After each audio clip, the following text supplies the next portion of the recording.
Hi, folks. You're with Tacitus today, your pushback channel, and thank you for joining this audio live stream. Please listen to this presentation as you would a radio broadcast. In this essay, I'd like to talk about the various nationalist activist articles that are coming out of the subcontinent, Indian, and not just Indian, by the way, Pakistan, Bangladesh, Nepal, coming out of the Indian media and how they're considering the incoming Trump administration in the United States and the all-important, this is all that matters to the Indians, the implications for mass migration from India or the subcontinent again to the United States. Now, Indians are able to move to the United States in the millions a year, whether it's through student visas, whether it's through short-term, I think it's called H-1B in the United States, short-term work visas to say work in areas like IT, that sort of stuff, and also just as straight-out migrants. And there's quite a few Indians arriving illegally through the southern border. Also, India has, I think it's the biggest category now in the US for visa overstays. It's certainly the biggest category in Australia for illegal migration, visa overstays, and the Indians arrive and then just disappear into the bowels of the Indian diaspora, working at takeout food stores or whatever, or any Indian firm. And any Indians that set up a business in Australia, they employ only Indians. They'll have a token sort of blonde chick or something there, or a red-headed person with freckles. That they always have that. That's the token sort of white person. But the Indians only employ other Indians in Indian businesses, and their view is, why should they share their money with people outside of the Indian diaspora, outside of their family? Well, they shouldn't. So they come to the West to take, definitely not to share or to give. Now, we need to put India in perspective, and there's a couple of things here. India is a basket case shithole, a basket case shithole. This idea that India is full of these genius people, that's bullshit, absolute bullshit. And, I was, when the first tranche of Indian migrants came to Australia, I was in the business there, and it had a lot of IT type work going on, and the board of directors, I was the VP, and the board of directors was heavying me to hire Indians. Because they're so clever and so cheap. And now what I knew of Indians at the time, well, I don't know if they are clever, then I can't see it. Maybe I'm just too stupid and I'm missing it. Maybe they're so much cleverer than me that a dumbass like me can't discern their cleverness. But that turned out not to be the case. India is a basket case of corruption as well. So pretty much anyone with an Indian degree hasn't earned that degree. Now, there will be exceptions. They're a nation of, I don't know what, 1.5 billion people or something. So they're 1.4, whatever it is. So there's going to be some very bright people among them. Of course there will be. Why don't they stay in India and fix it up so India isn't a basket case? The average per capita income is less than $2,000. There are peasants dying in the street. You walk over dead bodies as you walk down the main street. This is how it's a corrupt, horribly corrupt basket case. And these, but the Brahmins in particular, this is the upper, so they have a caste, so CASTE, a caste system of, so you've got the upper caste and the next caste, 4 or 5 castes, whatever it is, categories in the caste system, and the Brahmins at the top. And the Brahmins fancy themselves as demigods, and everyone else is just inferior. And this goes to their view of people internationally. So, and the Brahmins have never forgiven the British for coming in and supplanting them as the demigods at the apex of everything. And they still resent, to this day, they resent that. Now, India is a place where when a government job gets advertised, because a government job gives you access to be able to bribe people legally. And so this is a very prized job. You can get anywhere between 3,000 and 4,000 applicants per government job in India. And in the private sector, it's not much better. So India is a dirt poor, basket case, corrupt country, and people are gagging to get the fuck out of there.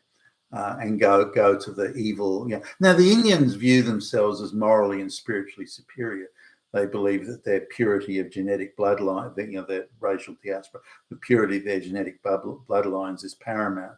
Now, there are some exceptions. The Vice President of the the incoming Vice President of the United States, J.D. Vance, his wife is Indian, for example. So you do get exceptions, but typically Indians will live 4, 5, 6, 7, 8 generations in the West, and they will still send back to the village of their ancestors for husbands and brides. And and they've got no intention at all of integrating or assimilating, other than in a financial sense. And then even that is only to take, not to give or to share. So Indians, now the Indian nationalist media openly gloat and salivate over the thought that they're going to be, because they got such a massive population, that they want to get, Indian government too. The Indian government just wants to get rid of as many fucking people as they can out of India, into the West, with the bigger economy. The Indians don't want to go to the poor economies; they want to go to the rich economies, richer pickings there. So, and they want to move out by there's over. I mean, just to give you some idea, there's close to 1 billion with a B, close to 1 billion people that want to get out of India and preferably to come to the West. And that this is the line that they use. It's been my dream since I was, a kid to come to the West. It's been my dream. I dreamed of it. And this is supposed to justify them coming in hordes, and it's hordes, to the West. Most of the Indian migrants are the biggest migrant group coming into Australia, for example, and they want that ginned up. The Indian government effectively demands that the Australian government take in more Indians, that the corrupt bribery degrees that they get from Indian universities must be considered on par with the world's highest standards of rigorous education, quality degrees. So anyway, the Indians sort of are divided into two camps. One think, well, gee, look at, there's Vivek Ramaswamy, there's Harmeet Dillon, there's J.D. Vance with his Indian wife, there's Namarata Haley or whatever her name was. There's all this sort of stuff there. The vice president candidate was Indian or half Indian. So the Indians are looking at this and salivating, gagging and salivating simultaneously. That this is like, wow, look, we're about to take over America. We're going to be the majority population in America within the next 20 to 25 years, and we're going to be running things. We'll hold all the senior positions of government. And look, Sundar Pichai, or whatever his name is the head of Google or something, and Vivek Ramaswamy, and So it just shows how brilliant Indians are. And now, if Indians are so brilliant, why can't they be brilliant in their own country? Why only when they come to the West do they become brilliant? A lot of people tell me about, Indians are so clever. Oh, they're so clever. They're so good with money. They're so clever. They are? I mean, how? How come I never meet these clever, gifted people? I don't doubt some must exist. Again, you're talking a population of 1.5 billion. It's got to be some bright people among them. How come I never meet those?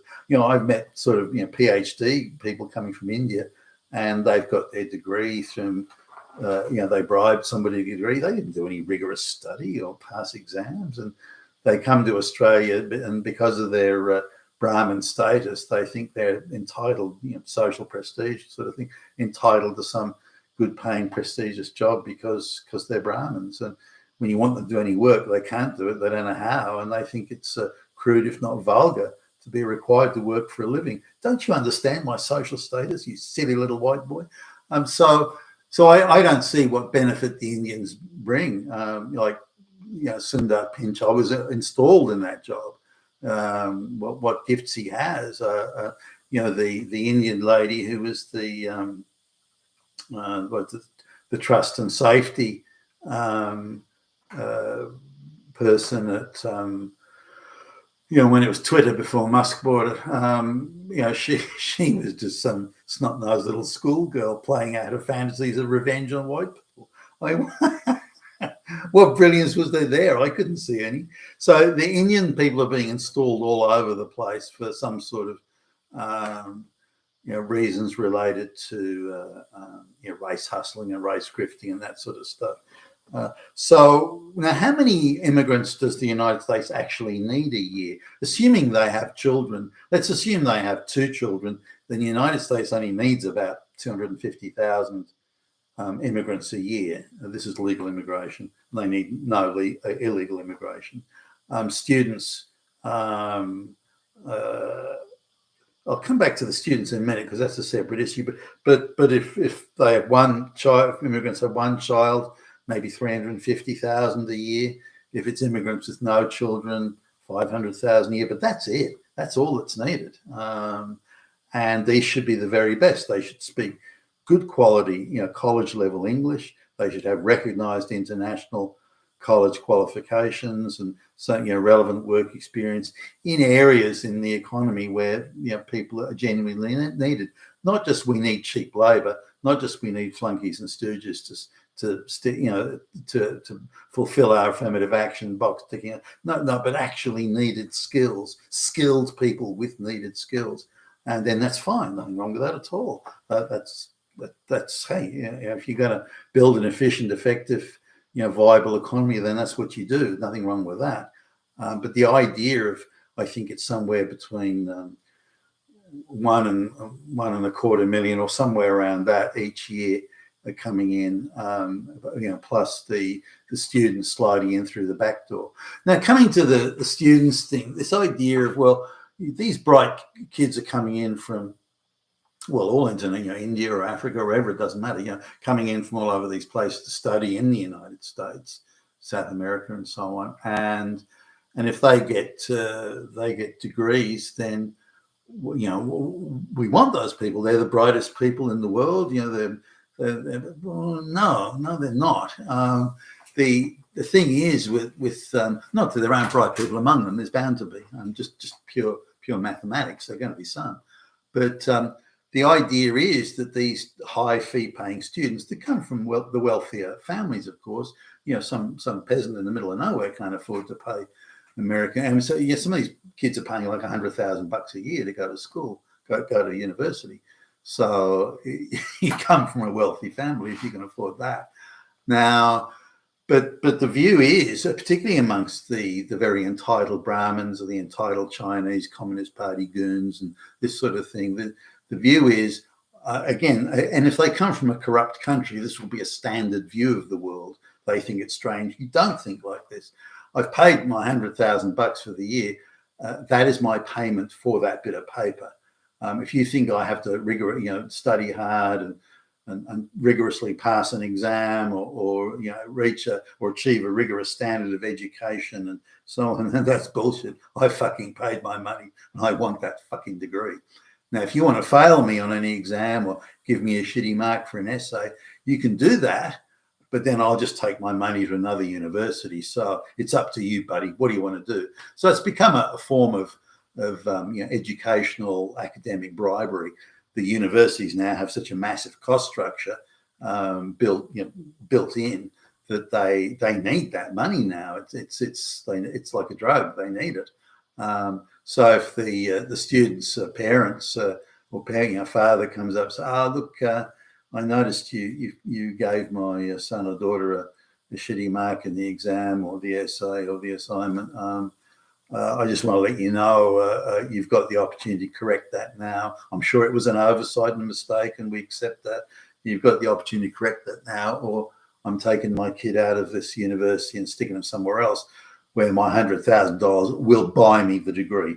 Not the rigorous education, the $100,000 a year gets me the degree." And the universities cave. They go down like a sack of shit.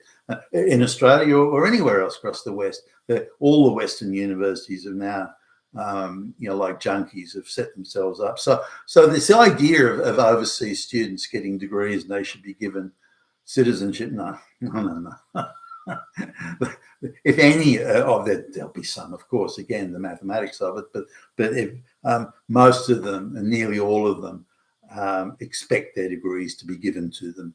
They expect to be, now if they've got degrees at overseas universities, and want to be accepted into, those degrees to be accepted in the West, then they should sit and must sit, in my view, a rigorous exam particularly medical practitioners, dentists, they must have a rigorous exam to ensure that they do meet Western standards.